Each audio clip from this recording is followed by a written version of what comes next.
రండి. 23వ కీర్తన. యెహోవా నా కాపరి, నాకు లేమి కలుగదు. పచ్చిక గల చోట్లను ఆయన నన్ను పరుండజేయుచున్నాడు. శాంతికరమైన జలముల యొద్ద నన్ను నడిపించుచున్నాడు. నా ప్రాణమునకు ఆయన సేద తీర్చుచున్నాడు. తన నామమును బట్టి నీతి మార్గములలో నన్ను నడిపించుచున్నాడు. గాఢాంధకారపు లోయలో నేను సంచరించినను ఏ అపాయమునకు భయపడను. నీవు నాకు తోడైందువు, నీ దుడ్డుకర్రయు నీ దండమును నన్ను ఆదరించును. నా శత్రువుల ఎదుట నీవు నాకు భోజనము సిద్ధపరచుదవు. నూనెతో నా తల అంటి ఉన్నావు, నా గిన్నె నిండి పొర్లుచున్నది. నేను బ్రతుకు దినములన్నీయు కృపాక్షేమములే నా వెంట వచ్చును. చిరకాలము యెహోవా మందిరములో నేను నివాసము చేసేదను. ప్రార్థన చేసుకుందాం. ప్రేమగల తండ్రి, పరిశుద్ధుడైన మా దేవా, మీకు వందనాలు స్తోత్రాలు చెల్లిస్తా ఉన్నాం. దేవా, మరొకసారి ఈ యొక్క పునరుద్ధరణ దినమందు మీరు మాకు అనుగ్రహించినటువంటి యొక్క శ్రేష్టమైనటువంటి సమయాన్ని బట్టి ప్రభువా మిమ్మల్ని స్తుతిస్తూ ఉన్నాం, ఆరాధిస్తూ ఉన్నాం. మరొకసారి చదవబడినటువంటి లేఖన భాగంలో నుంచి మీరు మాతో మాట్లాడండి. ప్రభువా, మేమేమై ఉన్నామో మీకు తెలుసు. మీ మాటలు ప్రభువా ద్వారా మమ్మల్ని బ్రతికించండి, జీవింపచేయండి. ప్రభువా, మీ సన్నిధిలో మరొకసారి మేము ఆత్మతో సత్యముతో మిమ్మల్ని ఆరాధించినట్లు మాకు కృపను అనుగ్రహించండి. మా కన్నులు తెరవండి. మీ మహిమను మేము చూడగలిగేటటువంటి భాగ్యాన్ని, కృపను మాకు అనుగ్రహించండి. మీ యొక్క దాసుని మీ శిలువ చాటును మరుగుపరిచి మాతో మీరు మాట్లాడవలసిందిగా యేసు క్రీస్తు ప్రభు నామమున స్తుతించి ప్రార్థించి అడిగి వేడుకొనుచున్నాము తండ్రి, ఆమేన్. ఈ యొక్క కీర్తన మనందరికీ సుపరిచితమైనది. ఆల్మోస్ట్ చాలా మంది కంటత కూడా చెప్పగలిగినటువంటి ద ఫేమస్ షెపర్డ్స్ సాంగ్. ఈ యొక్క కీర్తన గురించి మనం ఆలోచన చేసినట్లయితే, దీనికి ఒక టైటిల్ మనం పెట్టగలిగినట్లయితే, the shepherd of the shepherd. The shepherd of the shepherd. కాపరి యొక్క కాపరి. ఒక కాపరిగా ఉన్నటువంటి దావీదు దేవుణ్ణి ఏ విధంగా తన్ను కాపరిగా, యెహోవా నా కాపరి అని ఈ పాటని పాడుతూ ఉన్నాడో మనం చూస్తూ ఉన్నాం. బైబిల్లో మనం చూసినట్లయితే దేవుడు తను తాను కాపరిగా బయలుపరచుకోవటం అనేది మనం చూస్తాం. కాపరిగా ఆయన మనకు చెప్పినప్పుడు ఆయన బిడ్డలమైనటువంటి మనల్ని ఆయన గొర్రెలుగా ఆయన మనల్ని పిలుస్తూ ఉన్నాడని, ఆయన రిప్రజెంట్ చేస్తా ఉన్నాడని మనకు అర్థమవుతా ఉంది. యోహాను సువార్త 10వ అధ్యాయము 11వ వచనంలో కనుక మనం చూసినట్లయితే, నేను గొర్రెలకు మంచి కాపరిని, మంచి కాపరి గొర్రెల కొరకు తన సొంత ప్రాణమును పెట్టును అన్న మాటని మనం చూస్తాం. అదేవిధంగా హెబ్రీయులకు రాసిన పత్రిక 13వ అధ్యాయము 20వ వచనం కనుక మనం చూసినట్లయితే, గొర్రెల గొప్ప కాపరి అనేటువంటి మాటని అక్కడ మనం చూస్తాం. అదేవిధంగా పేతురు రాసినటువంటి మొదటి పత్రిక 5వ అధ్యాయము 4వ వచనంలో కనుక మనం చూసినట్లయితే, ప్రధాన కాపరి ప్రత్యక్షమైనప్పుడు అన్న మాటని మనం చూస్తాం. సో ఈ విధంగా ప్రాముఖ్యంగా మనము ఆ యొక్క ప్రభు ఏ విధంగా ఒక మంచి కాపరిగా, గుడ్ షెపర్డ్, రెండవది గ్రేట్ షెపర్డ్, మూడవది చీఫ్ షెపర్డ్. గొప్ప కాపరి, మంచి కాపరి, ప్రాణం పెట్టే కాపరి. ఆ తర్వాత కనుక మనం చూసినట్లయితే గొప్ప కాపరి, మనల్ని ఆయన నడిపించేటటువంటి కాపరి.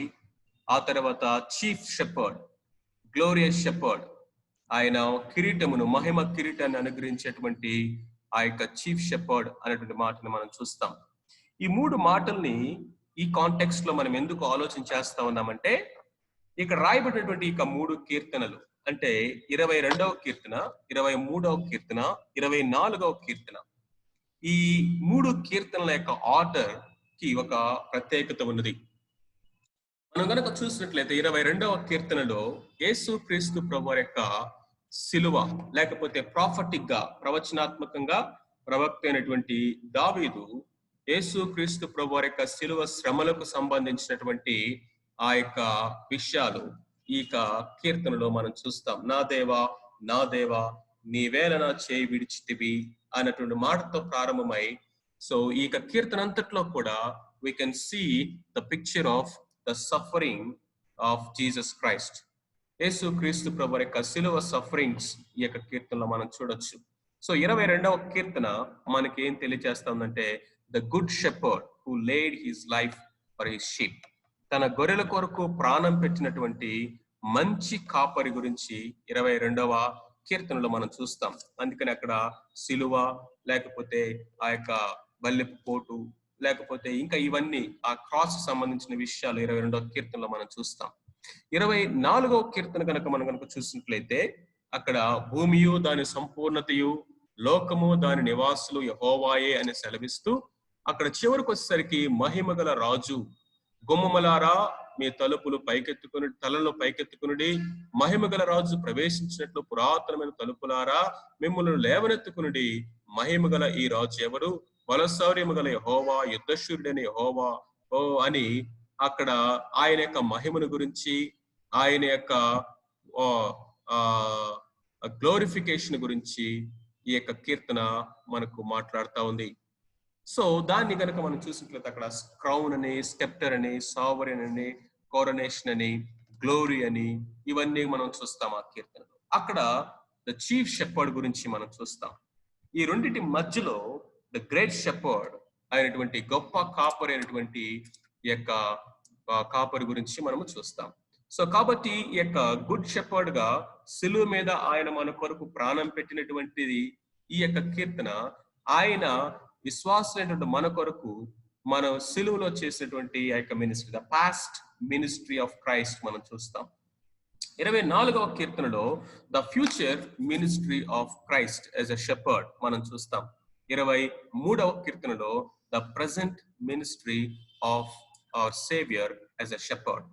అది ఈ యొక్క 3 కీర్తనల్లో ఉన్నటువంటి క్రోనాలజికల్ ఆర్డర్. అద్భుతంగా the past ministry as a good shepherd who laid his life, and then 24th chapter ఆ కీర్తన కనుక మనం చూసినట్లయితే the chief shepherd who is going to glorify us and gives us a crown and thrones us అనేది ఆ యొక్క future ministry గురించి కనుక మనం చూసినట్లయితే 23వ కీర్తన ద ప్రెజెంట్ మినిస్ట్రీ, ఏ విధంగా ఆయన ప్రస్తుతము మనల్ని నడిపిస్తా ఉన్నాడు, కాస్తూ ఉన్నాడు, ఈ విషయాలు ఈ యొక్క 23వ కీర్తనలో మనం చూస్తాము. కాబట్టి 23వ కీర్తనలో కొన్ని విషయాల్ని ఈరోజు మనం ధ్యానించుకుందాం రండి. మొట్టమొదటిగా కనుక మనం చూసినట్లయితే the lord is my shepherd అంటా ఉన్నాడు. ద లార్డ్ ఆ క్యాపిటల్ లెటర్స్ లో ఇంగ్లీష్ లో కనుక మనం చూసినట్లయితే LORD అనేటువంటి మాటను మనం చూస్తాం. యెహోవా, యెహోవా అనేటువంటి ఆ యొక్క మాటని, ఆ యొక్క నామమును కనుక మనం చూసినప్పుడు ద లార్డ్ అనేటువంటి ఈ యొక్క మాట ఇంగ్లీష్ లో యెహోవా, యాహోవే అనేటువంటి ఈ యొక్క వర్డ్ ని కనుక మనం చూసినట్లయితే 3 హీబ్రూ వర్డ్స్ యొక్క కలయికగా ఇది మనం చూస్తాం. మొట్టమొదటి హీబ్రూ వర్డ్ యహీ, YEHI. యహీ అనేటువంటి మాటకు అర్థం ఏంటంటే he will be, future tense లో చెప్పబడినటువంటి మాట హీ విల్ బి. తర్వాత రెండవ హీబ్రూ వర్డ్ అంటే HOVE, హోవే, HOVE, హోవే. హోవే అంటే హీ ఈజ్ అనేటువంటి మాటను మనం చూస్తాం. ఆ తర్వాత మూడవ హీబ్రూ వర్డ్ కనుక మనం చూసేస్తే హయాహ్, HAYAH, హయాహ్ అంటే హీ వాస్. ఈ 3 పదాలు హీ విల్ బి, యహీ, హీ ఈజ్, హోవే, హీ వాస్, ఆయన ఉన్నవాడు, హయాహ్ అనేటువంటి ఈ 3 ఆ యొక్క హీబ్రూ వర్డ్స్ లో నుంచి మొదటి 3 అక్షరాలు మొదట్లో నుంచి యహ్, తర్వాత రెండవ పదంలో నుంచి ఓవి, తర్వాత మూడవ పదంలో నుంచి ఏహెచ్, యహోవా అనేటువంటి, యాహ్వే అనేటువంటి యొక్క మాటని ఫామ్ చేయడం. YEHOVAH అనేటువంటి ఈ యొక్క వర్డ్ మనం చూస్తా ఉన్నాం. యాహ్వే అనేటువంటి వర్డ్ గా దాన్ని ప్రొనౌన్స్ చేస్తారు. ఈ యొక్క మాటలో మనకి ఏం అర్థమవుతా ఉందంటే ఆయన ఉన్నవాడు, ఆయన ఇప్పుడు ప్రస్తుతం ఉన్నవాడు, ఆయన ఉండబోవాడు. The lord who was, who is and who will be, eternal. ఆ లార్డ్ అనేటువంటి మాటలోనే యాహ్వే అనేటువంటి ఆ యొక్క పదములోనే 3 హీబ్రూ వర్డ్స్ యొక్క కలయికతో రుచి. ఆయన ఉన్నవాడు, ఉన్నటువంటి వాడు, ఉండబోవాడు అనేటువంటి ఆ నిత్యుడైనటువంటి ఆ యొక్క దేవుని యొక్క నామాన్ని ఇక్కడ మనము చూస్తా ఉన్నాం. అందుకే మోషే అడిగినప్పుడు నీ పేరేంటి అన్నప్పుడు నేను ఉన్నవాడును అని సెలవిచ్చాడు. He lives in eternal present tense. ఆయన ప్రతి కాలంలో ఉన్నటువంటి వాడు. సో ద లార్డ్ అన్నప్పుడు మొట్టమొదటిగా మనం ఏం చూస్తామన్నామంటే ద లార్డ్షిప్. ఈరోజు కొన్ని షిప్పుల గురించి మనము ఈ యొక్క కీర్తనలో మనం చూద్దాం, ధ్యానించుకోవడానికి. మొట్టమొదటి ద లార్డ్షిప్, యెహోవా అన్నటువంటి మాటను మనం చూసినప్పుడు ఆయన నా ప్రభువు. అంతేకాకుండా ఈ యెహోవా అన్నటువంటి యొక్క మాటలో ఈ యొక్క covenantal, redemptive, eternal name of the lord, ఈ యొక్క పేరులో కనుక మనం చూసినట్లయితే ఈ కీర్తనలోనే ఆ యెహోవా అయినటువంటి దేవుడు ఆ యొక్క నా జీవితంలో ఏమై ఉన్నాడు అనేవి చాలా అద్భుతముగా ఈ కీర్తనకారుడు పొందుపరచడం మనం చూస్తాము. సో చూడండి, ఐ షల్ నాట్ వాంట్, నాకు లేమి కలుగదు అన్నప్పుడు యెహోవా ఈరే అని చెప్తా ఉన్నాడు. ఆ తర్వాత ఆ యొక్క శాంతికరమైన జలములు, స్టిల్ వాటర్స్ అని చెప్తా ఉన్నప్పుడు యెహోవా షాలోమ్ అని ఆయన సెలవిస్తా ఉన్నాడు. నా ప్రాణమునకు సేద తీర్చుచున్నాడు అని సెలవిచ్చినప్పుడు యెహోవా రోఫే, స్వస్థపరచువాడు అనేటువంటి మాటను సెలవిస్తా ఉన్నాడు. నీతియుక్తమైన మార్గములో నన్ను నడిపిస్తా ఉన్నప్పుడు యెహోవా సిద్కెను, నీతి అయినటువంటి దేవుడు అనేటువంటి యెహోవాని సెలవిస్తా ఉన్నాడు. యు ఆర్ విత్ మీ, నువ్వు నాకు తోడయుందువు అన్నప్పుడు యెహోవా షమా, నువ్వు ఇక్కడ ఉన్నటువంటి దేవుడు అనే మాటను సెలవిస్తా ఉన్నాడు. అంతేకాకుండా శత్రువులు ఎదుట నాకు భోజనం సిద్ధపరుచున్నప్పుడు యెహోవా నిస్సి, నాకు నా ధ్వజమైనటువంటి వాడు, అనాయింట్స్ మై హెడ్ అన్నప్పుడు యెహోవా కాదేష్, శాంక్టిఫైయింగ్ లార్డ్ అనే మాట మనం చూస్తా ఉన్నాం. యాహ్వే ద లార్డ్ అనేటువంటి మాటలో ఇక్కడ ఆ లార్డ్షిప్ కింద, ఆ ప్రభుత్వము కింద మన జీవితమును ఒక కాపరిగా ఆయన, ఒక గొర్రెగా ఆయన లార్డ్షిప్ కింద మనం గనక ఉన్నట్లయితే ఆయన ఏమై ఉన్నాడై అంటే ఆయన చూచుకుని వాడై ఉన్నాడు, ఆయన సమాధానకర్త అయి ఉన్నాడు, ఆయన స్వస్థపరచువాడై ఉన్నాడు, ఆయనే మన నీతి అయి ఉన్నాడు, ఆయన మనతో ఉన్నటువంటి వాడై ఉన్నాడు, మనకు జయమిచ్చి వాడై ఉన్నాడు, మనల్ని స్వస్థపరచువాడై ఉన్నాడు. ఆయనే యెహోవా, యాహ్వే, ద లార్డ్షిప్. మొట్టమొదటిగా ఈ కీర్తన మనకి ఏం తెలియచేస్తా ఉందంటే the lord is my shepherd అన్నప్పుడు ఆ లార్డ్ ఎవరు? ఆయన ఇక్కడ ఒక ఫ్రెండ్ గా చూడట్లా, even beyond shepherd, even above fatherhood, shepherdhood and saviour గా చూసేదానికంటే అసలు బిగినింగ్ లోనే ఆయన్ని ఒక లార్డ్, యెహోవా, ద లార్డ్షిప్. ఇప్పుడు ఈ మాట మనకి ఎందుకు ఇంత ఎగ్జైటింగ్ గా ఉందంటే, ఎందుకు ఈ మాటను బట్టి మనం ఈరోజు ప్రభువుని ఆరాధించబద్ధులమై ఉన్నామంటే, నిన్న నేడు నిరంతరము ఉండేవాటి ఆ దేవుడు, నిత్యుడకు ఆ దేవుడు యెహోవా నిస్సి, రాఫా, షాలోమ్, సిద్కెను, నిస్సి, కాదేష్, రోఫే, జాయిరే అయినటువంటి యెహోవా దేవుడు నీకు నాకు మనందరికీ కాపరిగా ఉన్నాడు. కేవలము దావీదుకు మాత్రమే కాదు, కేవలము ఇంకా ఇశ్రాయేలు ప్రజలకు మాత్రమే కాదు. ఈరోజు న్యూ టెస్టిమెంట్ లో ఇదిగో ప్రభు అయినటువంటి క్రీస్తు వారు ఆయన మనతో సెలవిస్తున్నటువంటి మాట ఏంటంటే, ఇదిగో నా గొర్రెలు అని ఆయన పిలుస్తూ, నేను గొర్రెలకు మంచి కాపరిని అని సెలవిస్తాను.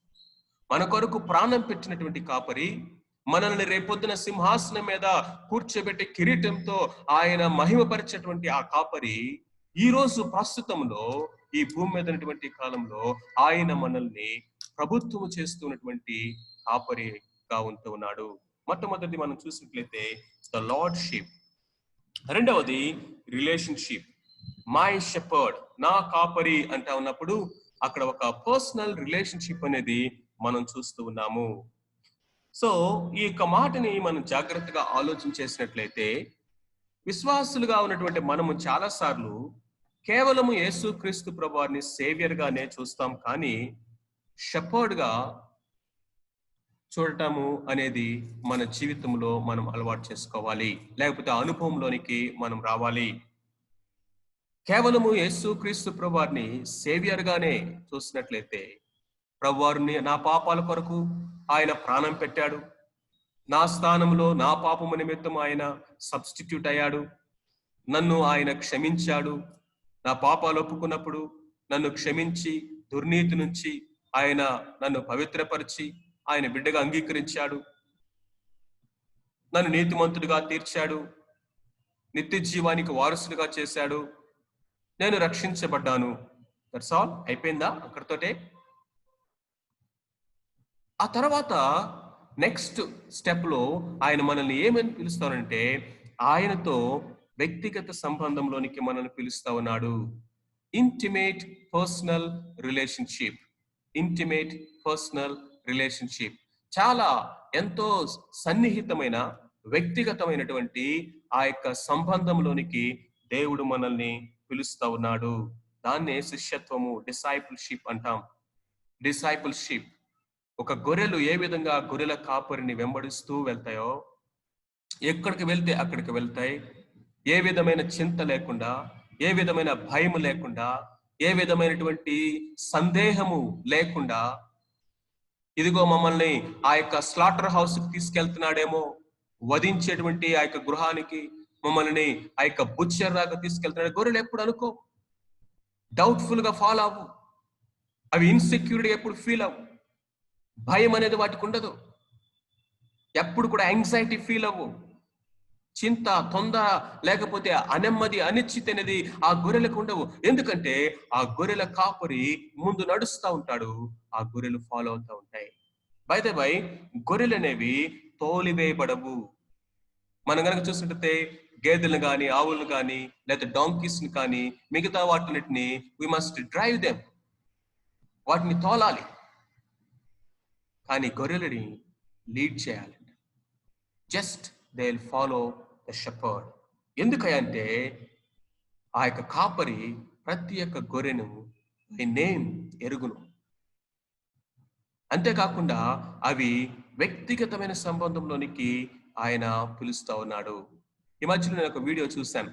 ఒక ఫారిన్ లో, ఎక్కడో మొత్తానికి ఒక గ్రీన్ ప్యాస్చర్ లో గొర్రెలన్నీ చక్కగా మేతలు మేస్తా ఉన్నాయి. గొర్రెలు మేస్తా ఉన్నప్పుడు ఒక వ్యక్తి ఎవరో వచ్చి ఆ కాపరిలాగా వాటిని పిలవడానికి ట్రై చేశాడు. సేమ్ సౌండ్స్ చేశాడు. కాపరి చేసే సౌండ్సే అతను కూడా చేస్తా ఉన్నాడు. కానీ అసలు ఆ గొర్రెలు పట్టించుకోలేదు. దించిన తల పైకెత్తకుండా వాటి పాటికి అవి మేతలు మేస్తానే ఉన్నాయి. కానీ ఆ కాపరి ఎలాంటి సౌండ్స్ చేస్తాడో, ఏ విధంగా వాటిని పిలుస్తాడో, సేమ్ టైప్ ఆఫ్ సౌండ్ చేస్తూ ఆ గొర్రెల్ని పిలవడానికి ట్రై చేశాడు.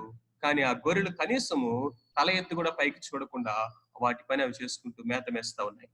కానీ కాపరి ఎప్పుడైతే వచ్చి సేమ్ సౌండే చేశాడు, కానీ ఒక్కసారిగా గొర్రెలు తల పైకెత్తి పరుగులు ఎత్తుకుంటూ ఆ కాపరి దగ్గరికి రావటము ఆ వీడియోలో చూసినప్పుడు ఎంత అద్భుతం అనిపించింది. నా గొర్రెలు నా స్వరము వినును, నేను వాటిని ఎరుగుదును, అవి నన్ను ఎరుగును. Knowing God, knowing God. అక్కడ నో అన్నటువంటి మాటకి చాలా ప్రత్యేకమైనటువంటి పదం ఉపయోగించబడింది. చాలా సన్నిహితమైనటువంటి, ఇంటిమేట్ గా ఉన్నటువంటి ఆ పదము అక్కడ ఉపయోగించబడింది. ఏదో ఇంటలెక్చువల్ గా ఎరగటం కాదు, సమాచారపరంగా ఇన్ఫర్మేటివ్ గా ఎరగటం కాదు. ఆ రిలేషన్షిప్ అనేది చాలా సెక్రెడ్, చాలా చాలా పెక్యులియర్ అండ్ సో ఇంటిమేట్. ఎరుగును, నేను ఎరుగుదును. బికమింగ్ వన్ విత్ అన్నటువంటి అర్థం వచ్చేటువంటి పదం. Becoming one with, this is relationship. అలాంటి ఆ గొప్ప దేవుడు ఈరోజు నిన్ను, నన్ను, మనందరినీ వ్యక్తిగతమైనటువంటి ఆ యొక్క సంబంధంలోనికి ఆయన పిలుస్తూ ఉన్నాడు. ఆయన మన కాపరి అని చెప్పినప్పుడు ఆయన humble అయ్యాడంట. He humbled to be our shepherd and he honored us to be his sheep. మనం ఆయన గొర్రెలుగా ఆయన పిలిచినప్పుడేమో మనల్ని ఘనపరిచాడంట. ఆ స్థాయికి హెచ్చించి ఆయన మన కాపరి అని చెప్పినప్పుడు ఆయన తను తగ్గించుకున్నాడంట. ఎందుకంటే ఇంత గొప్ప దేవుడు, ఆ ప్రభువు మన కాపరిగా ఉండటం అంటే ఆయన తగ్గించుకోవటమే. మనలాంటి వాళ్ళని తన గొర్రెలుగా ఆయన పిలిచి ఆ వ్యక్తిగతమైనటువంటి ఆ ఇంటిమేట్ క్లోజ్ రిలేషన్షిప్ లోకి ఆయన మనల్ని పిలిచినప్పుడు నిజానికి ఆయన మనల్ని హెచ్చించినట్టు కనపరిచినట్లే. మూడోదిగా కనుక మనం చూసినట్లయితే లీడర్షిప్. ఎందుకంటే మనం కనుక అక్కడ కనుక చూసినట్లయితే 2వ వచనంలోను 3వ వచనంలోను ఆ మాటని మనము చూస్తాము. శాంతికరమైన జలముల యొద్దకు నన్ను నడిపించును. హీ లీడెత్ మీ. ఆ తర్వాత 3వ వచనంలో నన్ను నీతియుక్తమైన మార్గములో నన్ను నడిపించును. మొట్టమొదటిగా కనుక మనం చూసినట్లయితే ద లార్డ్షిప్, రెండవది కనుక మనం చూసినట్లయితే ద పర్సనల్ ఇంటిమేట్ రిలేషన్షిప్, మూడవదిగా కనుక మనం చూసినట్లయితే లీడర్షిప్. ఆయన నా నాయకుడు, నన్ను నడిపించేవాడు, ఆయన నన్ను నడిపిస్తూ నా ముందు నడుస్తున్నటువంటి నా నాయకుడుగా ఉన్నాడు. ఏక పరిస్థితుల్లో ఆయన నడిపిస్తా ఉన్నాడు అని కనుక మనం చూసినట్లయితే ఇక్కడ ఒక ప్లేస్ నుంచి ఇంకొక ప్లేస్ కి ఒక అద్భుతమైన ట్రాన్సిషన్ ఈ యొక్క కీర్తనలో మనం చూస్తాం. మొదటి 3 వచనాల్లో కనుక మనం చూసినట్లయితే ఆయన చాలా ప్లెజెంట్ సిచ్యువేషన్ లో ఉన్నాడు.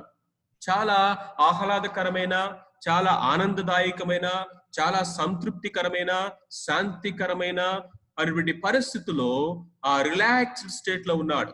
ఎక్కడున్నాడంటే పచ్చిక గల చోట్ల ఉన్నాడు. The pastures.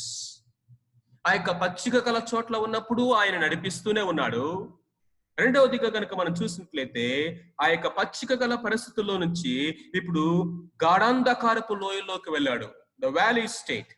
ఆ యొక్క వ్యాలీస్ లో కూడా మనం కనుక చూసినట్లయితే నీవు నాకు తోడైందవు. You are still leadeth me. You are my leader. You walk before me. నా చేయి పట్టుకొని, నా కుడి చేయి పట్టుకొని ఆ యొక్క మరణాంధకారపు లోయల్లో కూడా నీవు నన్ను నా నాయకుడిగా నడిపిస్తూనే ఉన్నావు. అక్కడి నుంచి కనుక మనం చూసినట్లయితే ఇదిగో శత్రువుల ఎదుటికి ఒక బ్యాటిల్ ఫీల్డ్ లోకి వెళ్ళాడు. వ్యాలీలో నుంచి ఇన్ ద బ్యాటిల్ ఫీల్డ్ అక్కడ కూడా నీవు నాకు జయమిస్తావు, నాకు ఏ కొదువ లేకుండా భోజనము సిద్ధపరిచే దేవుడవు. ఆ తర్వాత కనుక మనం చూసినట్లయితే ఇంటిలోకి వెళ్ళాడు, దేవుని ఇంటిలోకి. Look at this transition of these places. ఈ యొక్క ఆ స్థితి, ఈ యొక్క ప్లేస్ల గురించి మనం చూస్తా ఉన్నప్పుడు, లేకపోతే ఆ పొజిషన్స్ గురించి కనుక మనం చూస్తా ఉన్నప్పుడు, ఆ యొక్క pastures to valleys, to the valleys, to the battle fields, to the battle fields, to the house, ఇవన్నీ కూడా ఒక వ్యక్తి యొక్క జీవితంలో డిఫరెంట్ అనుభవాలు. అన్ని పరిస్థితులు అన్ని రోజులు ఒకలాగా లేవు. ఒకటేమో శాంతికరమైనటువంటి జలముల దగ్గర, పచ్చిక బయలులో, నీతియుక్తమైన మార్గాల్లో ఏ విధమైనటువంటి ఆ యొక్క తొందర లేకపోతే భయము, చింత లేనటువంటి స్థితిలో ఆయన ఉన్నాడంట. అట్ ద సేమ్ టైం ఇదిగో ఇలాంటి టైం, ఇలాంటి పాండమిక్ టైం, ఇలాంటి ఈ యొక్క గాఢాంధకారపు లోయలో, మరణాంధకారపు లోయల్లో, ఈ చుట్టూ మరణం యొక్క షాడో అనేది, the shadow of the valley of death అన్నప్పుడు షాడో అనేది వచ్చిందంటే ఖచ్చితంగా రెండు ఉండాలి. మన మీద ఒక సబ్స్టెన్స్ ఉండాలి, ఆ సబ్స్టెన్స్ మీద ఒక లైట్ ఉండాలి. డెత్ అనే సబ్స్టెన్స్ నీ మీద ఒక మేఘం లాగా హావర్ అవుతా ఉన్నప్పుడు మనం మర్చిపోకుండా గుర్తు పెట్టుకోవాల్సిందంటే దానికి పైగా వెలుగు ఉంది. Because there is light, there is shadow. Don't look at shadow and be terrified, because already there is light above. ఆ మేఘము లేకపోతే ఆ యొక్క మనల్ని భయపెట్టేటువంటి ఈ అనిశ్చితి, లేకపోతే ఈ యొక్క తొందర, ఈ భయము, ఇవన్నీ కూడా తొలగిపోయినప్పుడు, మేఘము వలె తొలగిపోయినప్పుడు దేవుని నీతి సూర్యుడి వలె ఆయన ఉదయిస్తాడు. గాఢాంధకారపు లోయల్లో ఆయన ఉన్నాడు, నడిపిస్తూనే ఉన్నాడు. Is my leader. అంతేకాకుండా ఇదిగో యుద్ధము, శత్రువును ఎదుర్కోవాల్సిన పరిస్థితులు, శత్రువు లేకపోతే అపాయకరమైన పరిస్థితులు వస్తాయి. As a shepherd boy David faced beasts. క్రూర మృగాలను ఎదుర్కొన్నాడు. As a shepherd boy he faced giants. గొప్ప గొప్ప యుద్ధ వీరుల్ని ఎదుర్కొన్నాడు. As a shepherd boy he fought battles. ఆ టైంలో కూడా ఏమన్నాడు తెలుసా? In the name of the lord, యెహోవా నామమున నేను వస్తా ఉన్నాను. అండ్ ఫైనల్లీ ఇక్కడ ఏమంటే, from the battle field to the house of the lord, దేవుని యొక్క మందిరములో. ఇవన్నీ పరిస్థితుల్లో కూడా ఆయన నా నాయకుడిగా ఉన్నాడు. అందుకనే ఆ ఇంగ్లీష్ లో ఒక మంచి పాట ఉంటుంది. He walk where I walk, he stood where I stand, he felt what I feel. He understands because he walks before me as a leader.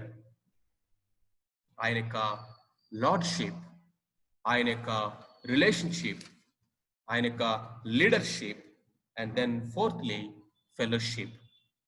Finally we see his fellowship.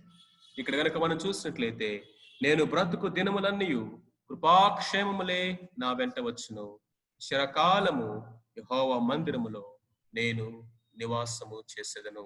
2 మాటలు ప్రాముఖ్యం ఇక్కడ మనకు కనిపిస్తా ఉన్నాయి. నేను బ్రతుకు దినములన్నీ, fellowship here on earth, fellowship here on earth. ఈ భూమి మీద బ్రతుకు దినములన్నీ. అష్యూరెన్స్ అంటే తెలుసా? ఖచ్చితముగా, నిశ్చయముగా దేవుడు మనకిచ్చినటువంటి ఆ సంపూర్ణమైన నిశ్చయం ఏంటంటే, అష్యూరెన్స్ ఏంటంటే హిస్ ప్రెజెన్స్, హిస్ ఫెలోషిప్. నేను బ్రతుకు దినములన్నీ అంటున్నాడు. రెండవది కనుక మనం చూస్తే చిరకాలము అంటున్నాడు. There in eternity, here on earth, there in eternity, we have his fellowship. ఆయన యొక్క సహవాసము. ఇది అద్భుతమైనటువంటి భాగ్యము. దేవుడు ఒక విశ్వాసికి ఇచ్చినటువంటి అన్నిటికంటే గొప్ప భాగ్యం ఏంటంటే హిస్ ఫెలోషిప్.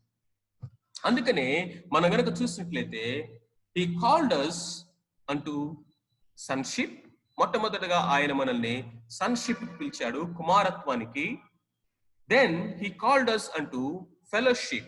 ఆ తర్వాత తన కుమారునితో మనల్ని సహవాసానికి ఆయన పిలిచాడు.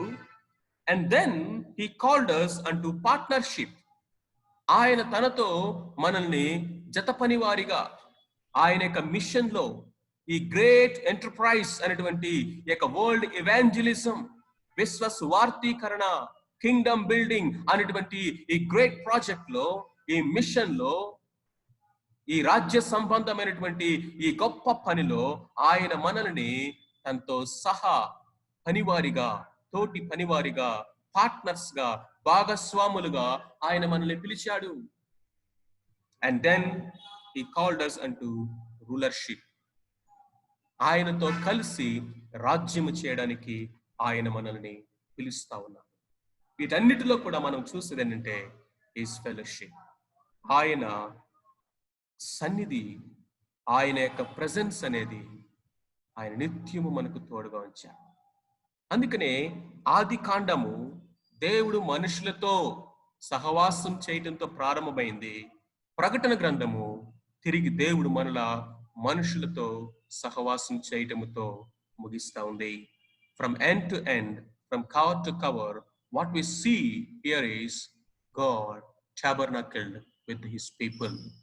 God living, dwelling, making his abode, dwelling place with his own people. చల్లపూట ఆయన ఆదాము అవ్వలతో సహవాసానికి వచ్చాడు. దాని అర్థము దేవునికి ఏదో తక్కువైపోయింది, కొదువైపోయింది అని కాదు. It is the greatest privilege and honour.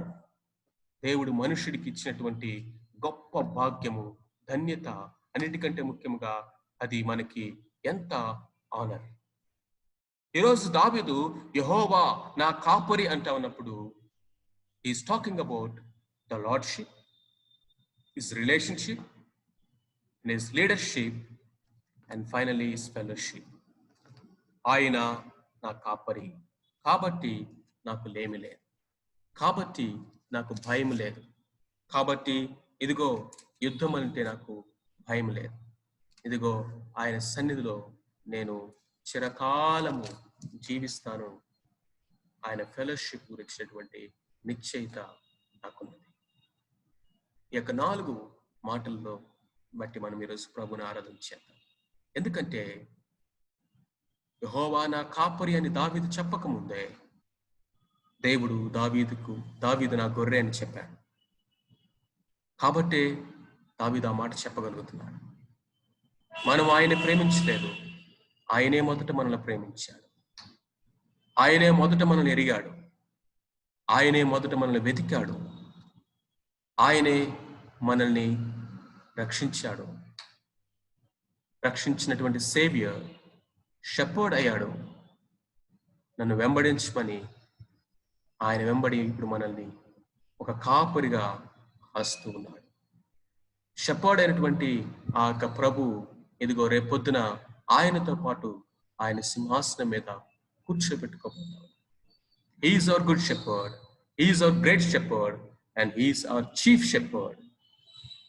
ఆయన మన కొరకు ప్రాణం పెట్టినవాడు, ఆయన మనల్ని నడిపిస్తూ మనల్ని పోషిస్తూ ఉన్నవాడు.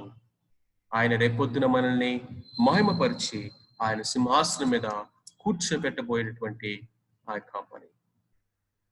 In past, in present, in future, he is our shepherd and we are his sheep. కాబట్టి ఏ పరిస్థితులను బట్టి మనం భయపడాల్సిన అవసరం లేదు, దేని గురించి మనము చింతపడాల్సిన అవసరం లేదు. మనల్ని పోషించే దేవుడు, మనల్ని భద్రపరిచే దేవుడు, మనం నడిపించే దేవుడు, అంతం వరకు చిరకాలం వరకు మనల్ని ఆయన తోడుకుని నడిపించేటువంటి గొప్ప కాపరి, మంచి కాపరి, ప్రధాన కాపరి అయినటువంటి క్రీస్తు ప్రభువును ఈరోజు మనము ఆరాధన చేద్దాం. Don't look at the times, don't look at the situations. గాఢంధకారంని ఆ లోయల్లో వెళ్తున్నప్పుడు వాటిని చూడొద్దు. మనం ఎంతో అన్సర్టైన్ టైంలో ఉన్నాం, ఎంతో భయంకరమైనటువంటి పరిస్థితుల్లో ఉన్నాం. మరణము మన చుట్టూ కూడా సంచరిస్తున్నటువంటి దినాల్లో మనం ఉన్నాం. ప్రజల యొక్క హృదయాల్లో ఎంతో భయంకరమైనటువంటి భయము కానీ, అన్సర్టనిటీ కానీ, లేకపోతే ఒక రకమైన యాంగ్జైటీ కానీ, డిప్రెషన్ కానీ, ఆ యొక్క డౌన్ స్టేట్ లో ప్రజలు ఉంటూ ఉండగా ఈరోజు నీవు నేను మనమందరం కూడా ఏమని చెప్పాలని తెలుసా? గాఢంధకారపు లోయలో నేను సంచరించిన నేను భయపడను. శత్రువు ఎదుర్కోవలసి వచ్చిన యుద్ధ భూమిలో నేను భయపడను. పాస్చర్స్ దగ్గర ప్రైజింగ్ చేయటం కాదు, వ్యాలీస్ దగ్గర కూడా, లేకపోతే బ్యాటిల్ ఫీల్డ్ లో కూడా మనం ప్రభుని ఆరాధించగలిగే స్థితిలో ఉండాలి. ఎందుకంటే నేను విడువను ఎన్నడను ఎడబాయనని చెప్పినటువంటి ఆ దేవుణ్ణి మనం కలిగి ఉన్నాం. రండి ప్రభుని ఈరోజు మనం ఆరాధన చేద్దాం. విన్నటువంటి మాటలతో మనము క్రమముగా ప్రభుని స్తుతించి ఆరాధించుదాం. The lord is my shepherd అని దావీదు చెప్పగలిగిన దానికంటే 100 times మోర్ ఈరోజు నీవు నేను మనమందరం కూడా the lord is my shepherd, the lord is my shepherd, the lord is my shepherd అని మనం పాడగలము, మనం చెప్పగలము. అంతకంటే ఎక్కువ అనుభవము ఇదిగో వ్యక్తిగతంగా దేవుడు నీకు నాకు మనందరికీ అనుగ్రహించున్నాడు. రండి ఈ సమయంలో విన్నటువంటి మాటలతో మనం ప్రభుని ఆరాధన చేద్దాం. హిస్ లార్డ్షిప్, రెండోది కనుక మనం చూసినట్లయితే his relationship, and then leadership and